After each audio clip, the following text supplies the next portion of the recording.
Hallo meine Freunde, hola Madridistas, schwere Zeiten für den Madridismo, aber auch in diesen schweren Zeiten bin ich für euch da und ich muss auch zugeben, seid ihr für mich da. Das zeigen die Zahlen, die Kommentare, die Likes, also es ist unglaublich, was gerade auf diesem Kanal los ist. Ich möchte mich und muss mich da bei euch bedanken und als Dankeschön dafür plane ich für euch an Weihnachten ein XXL Weihnachts Q&A Special. Also Fragen und Antworten. Haut in die Tastatur. Schreibt mir unter dieses Video alles, was ihr wissen wollt. Rund um mich, rund um diesen Kanal, rund um Real Madrid. Ich werde mir ganz viele Fragen raussuchen und beantworten und hoffe, dass ich euch Weihnachten somit ein bisschen verschönern kann. Ja, aber bevor wir zum Weihnachts-Special kommen, schauen wir erstmal, über was reden wir heute in dem Video. Wir schauen uns natürlich den 17. Spieltag an.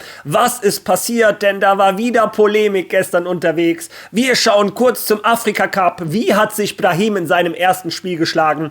Aber vor allem kümmern wir uns heute in dem Video um Vinicius Junior. Vini Junior ist am Wochenende gegen Sevilla ausgewechselt worden. Das Santiago Bernabéu hat ihn ausgebuht und bei Vini Junior sind die Sicherungen rausgeflogen. Er hat bei Instagram sein Foto mit Real Madrid gelöscht, es durch ein Foto im Brasilien-Trikot ersetzt. Ja, und er hat einen Post gesetzt, wo er mehr oder weniger zeigt, dass er sauer ist mit dem Madridismo. Liegt der Brasilianer richtig? Liegt er falsch? Ist er die Ursache des Problems? All das und viel mehr in diesem Video. Viel Spaß dabei.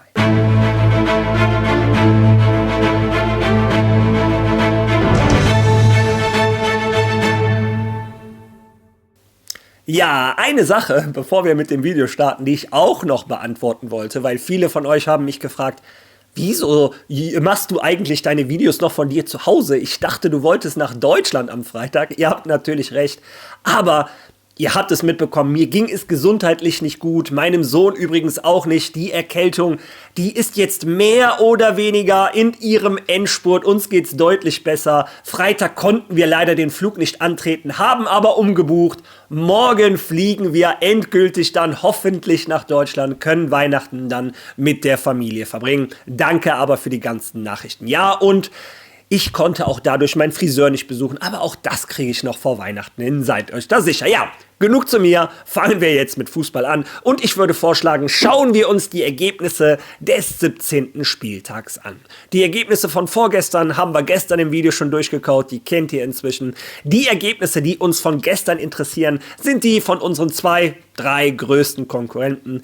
Atletico Madrid hat bei Girona das gemacht, was man als Spitzenmannschaft machen muss. Souverän gewinnen. Das zeigt noch einmal, wie blamabel der Auftritt von Real Madrid bei Girona war. Unerklärlich. Naja, wie dem auch sei, Atletico Madrid absolut souverän mit 3:0 gewonnen. Ja, starkes Spiel der Madrilenen. Ja, und danach das absolute Spitzenspiel am gestrigen Spieltag Villarreal gegen den FC Barcelona. Ja, und im Endeffekt muss man sagen, der FC Barcelona hat 2:0 gewonnen. Und wenn man nur das Spiel sieht, denkt man, ja, alles gut, ne? Ja, wenn man aber dann sieht, der FC Barcelona hat dann, wo er es mal wieder am dringendsten brauchte, einen Elfmeter und eine rote Karte für den Gegner bekommen. Und sagen wir mal so, diesen Elfmeter, den hätte Real Madrid nicht bekommen. Und das sage ich nicht, weil ich Madridista bin, das sage ich, weil ich es in dieser Saison schon gesehen habe. Also, dieser Elfmeter, wo Rafinha in den Verteidiger auch reinspringt, der Verteidiger versucht, sich noch so klein wie möglich zu machen, ist für mich wesentlich weniger als Rodrigo, als der in Girona gefoult wurde. Oder Vini, als der, war das gegen Alaves, gefoult wurde. Ja, aber zufälligerweise pfeift in der Liga ein Schiedsrichter, der bei knappen Entscheidungen eher dazu geneigt ist, für den FC Barcelona zu entscheiden. Alberola Rojas ist zufälligerweise einer der Schiedsrichter, der die Kurse vom Sohn von Negreira bezahlt hat. Also das ist einer dieser Schiedsrichter aus der Negreira-Epoche. Und ich sag nicht mal, dass der das bewusst macht. Also es mag auch unbewusst sein, aber in jeder knappen Entscheidung direkt die Tendenz für den FC Barcelona zu pfeifen. Sage ich jetzt, der Elfmeter ist eine totale Fehlentscheidung? Nee, kann man pfeifen. Aber dann hätte man andere in dieser Saison durchaus auch pfeifen müssen. Es fehlt halt die Konstanz. Ja, oder danach die rote Karte gegen Veiga, den Spieler von Villarreal. Wenn du die Szene siehst, denkst du, was machst du da, das ist rot. Ja, und dann überlegst du, aber Rafinha hat doch gegen Mallorca deutlich schlimmer noch einen Foul gemacht. Der ist nicht auf Fußhöhe reingesprungen, Lamine wurde am Fuß getroffen. Nein, der ist auf Kniehöhe reingesprungen. Oder ein Foul an Rodrigo letztes Jahr. Es gibt so viele Fouls in dieser Liga. Aber es ist halt, das ist halt das Negreira-System. Ich nenne es einfach mal so. Kann man da eine rote Karte für geben? Ja. Ist das jetzt eine krasse Fehlentscheidung? Nein. Aber die Tendenz ist halt da, bei solchen Situationen gegen Barca oder für Barca eher rot zu geben, beim Gegner den Elfmeter eher zu geben. Ja, das sind halt einzelne Szenen, wo du denkst, ja, kann der Schiri so entscheiden? Aber wenn die Schiedsrichter 20 Jahre bei diesen Tendenzen, und das ist ja, was ich meine, das erklärt ja, warum irgendwann der FC Barcelona plus 62 bei roten Karten steht und Real Madrid bei minus 2. Das sind ja die Situationen, die sich erklären. In den einzelnen Situationen kannst du alles so pfeifen. Aber wenn du dann im Laufe der 20 Jahre, wenn du mal weggehst und dir das ganze Bild anschaust und denkst, was ist hier los? Ja, das erklärt sich an solchen Situationen wie gestern.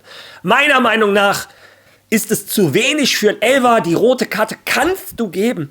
Aber ich bin der festen Überzeugung, gegen Real Madrid hätte es weder den Elfmeter noch die rote Karte gegeben. Und heute würden wir über ein ganz anderes Spiel reden. Und im Nachhinein wirft man einem Madridista dann vor, Madrid muss auch ohne Schiedsrichterentscheidungen gewinnen. Ja, wisst ihr was? Der FC Barcelona auch. Der FC Barcelona muss auch ohne Schiedsrichterentscheidungen gewinnen. Tut es aber durch Schiedsrichterentscheidungen. Naja, wie dem auch sei, das bedeutet im Endeffekt in der Tabelle, der FC Barcelona ist verdient, muss man sagen, Herbstmeister und wird mit 4 Punkten Vorsprung ins Jahr 2026 starten. Ja, auch wenn ich nicht glaube, dass das eine Rolle gespielt hätte oder eine Rolle spielt, so wie Real Madrid gerade Fußball spielt.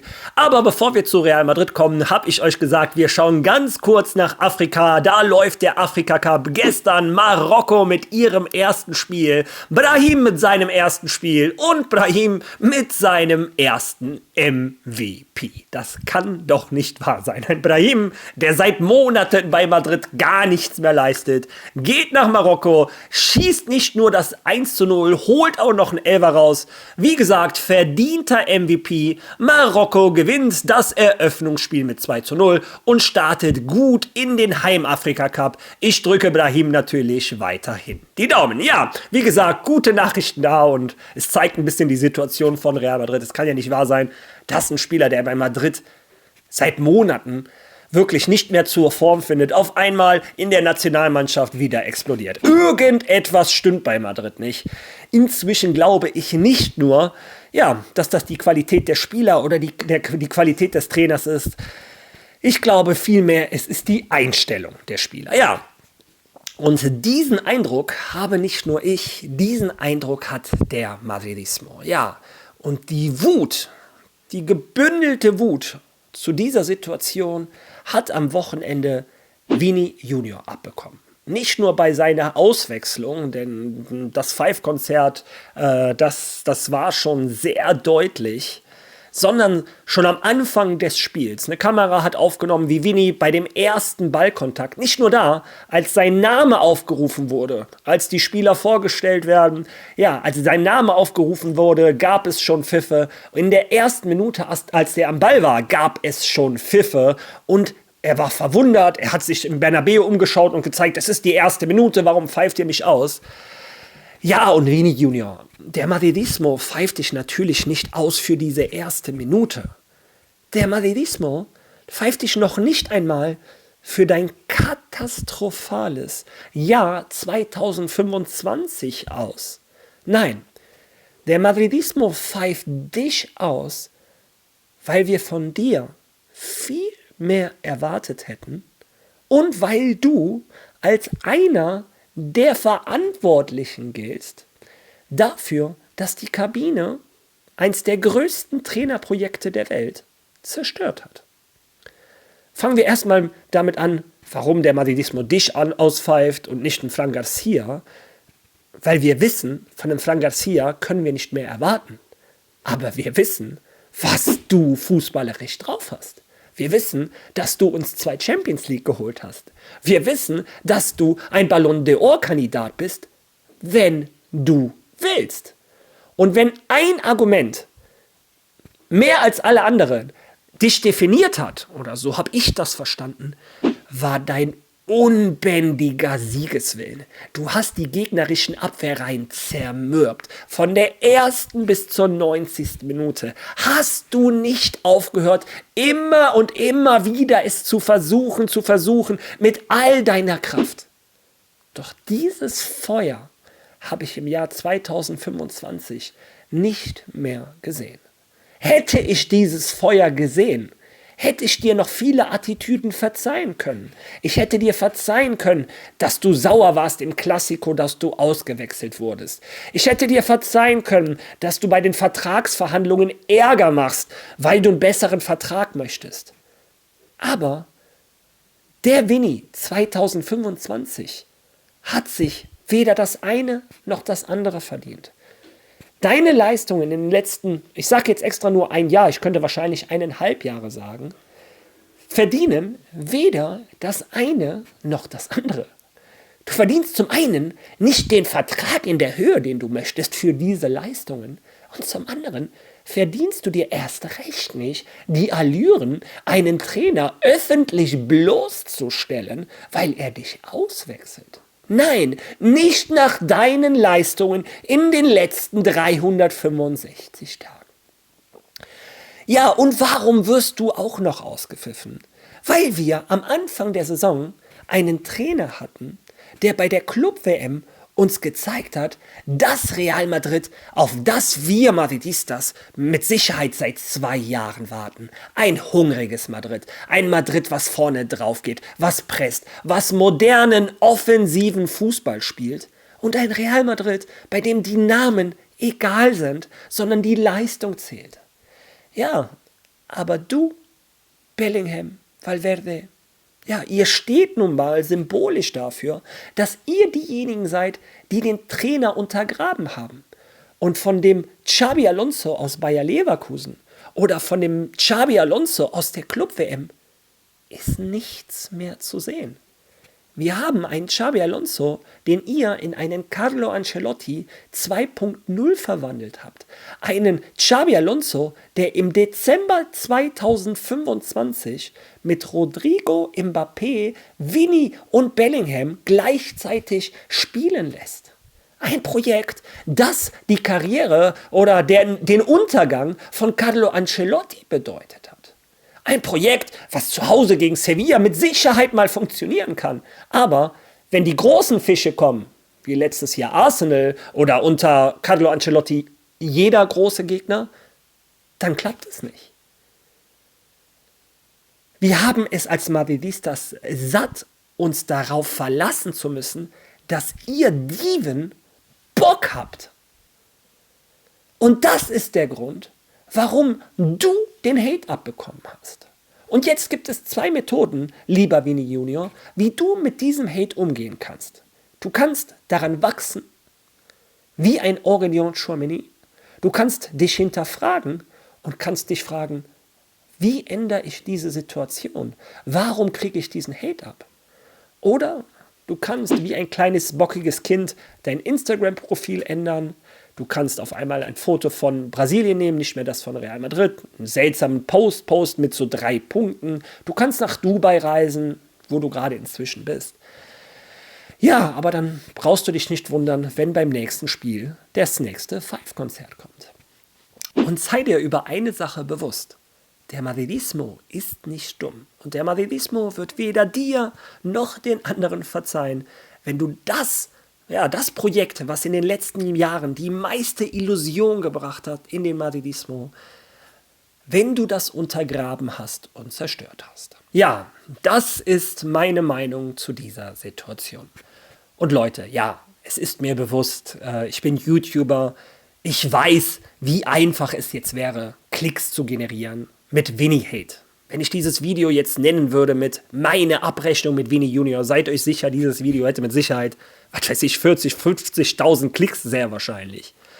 Aber aus Respekt für Vini Junior, aus Respekt, was er für eine Legende bereits bei Real Madrid ist, aus Respekt dafür, was er für diesen Verein geleistet hat, als dieser Verein am Boden war, als Cristiano Ronaldo gegangen ist, als wir gegen Ajax Amsterdam rausgeflogen sind in der Champions League. In den dunkelsten Stunden war dieser 18-, 19-, 20-Jährige derjenige, der immer wieder den Ballast Real Madrid auf seinen Rücken genommen hat und für Spaß in meinem Leben, für Spaß in unser aller Leben gesorgt hat.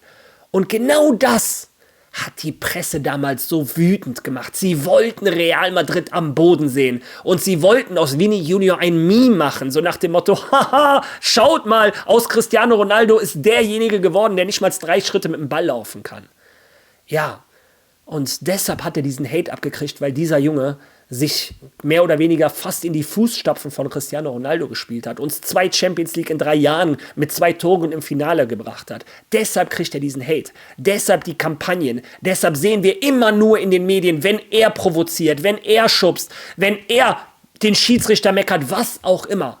Es gibt immer 1000 Kameras, die auf Vini Junior gerichtet sind und von den 1000 Kameras erfasst seltsamerweise keine, was 10 Sekunden vorher der Gegenspieler gemacht hat. Oder das Foul, was Vini zum Ausrasten gebracht hat. Die Entscheidung des Schiedsrichters, die ihn zum Meckern gebracht hat. Und deshalb, so verstehe ich den Madridismo, ist es meine Aufgabe, unsere Aufgabe, in den harten Zeiten zusammenzuhalten. Darf ich meinen besten Freund, darf ich meinen Bruder beleidigen, was auch immer? Ja. Darf das ein Fremder? Niemals. Wir Madridistas sollten trotzdem hinter unserem Vini Junior stehen. Und meine Hoffnung ist, dass der mal reflektioniert, dass er mal zur Ruhe kommt und vielleicht als Kapitän vorausgeht, ja, und wirklich mal überlegt, wie er es schaffen kann, sich unterzuordnen. Die anderen auch, versteht das nicht falsch, auch ein Bellingham, Valverde, Mbappé, alle Unterzuordnung einem Xabi Alonso. Denn das Einzige, was dieses Real Madrid noch retten könnte, wäre ein generelles Umdenken des kompletten Kaders, inklusive Xabi Alonso, der denkt, ich spiele wieder den Fußball, den ich spielen lassen möchte. Und wenn ein Vini Junior mal auf der Bank sein muss, wenn ein Bellingham mal auf der Bank sein muss, wenn ein Mbappé auf der Bank sein muss, dann ist das halt so. Das ist meine Meinung. Lasst mir eure Meinung dazu gerne in den Kommentaren. Wenn ihr schon mal da seid, liked dieses Video, teilt dieses Video, lasst ein Follow da, wenn ihr das noch nicht gemacht habt. Vergesst nicht, ganz viele Fragen reinzutippen für mein Q&A. Und ich würde vorschlagen, wir sehen uns morgen wieder. Bis dahin. A la Madrid!